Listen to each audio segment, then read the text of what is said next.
প্রকৃত সফলতা কি? সফলতার নানান ধরনের সংজ্ঞা আছে।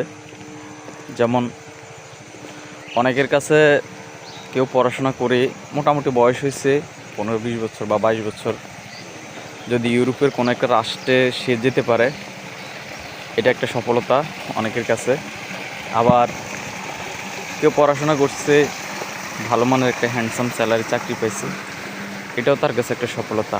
আবার অনেকে পড়াশোনা করছে, সে ভালো একটা বিজনেস দাঁড় করাইতে পারছে, এটা তার কাছে সফলতা।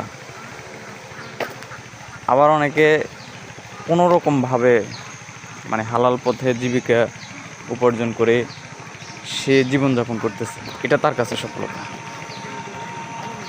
আবার যারা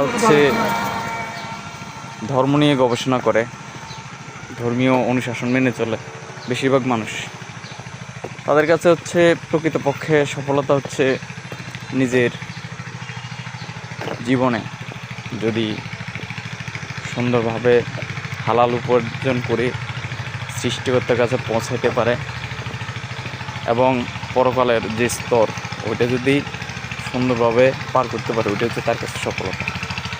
এখন সফলতার নানাবিধ ধাপ আছে। আপনার কাছে সফলতার ধাপ কোনটি?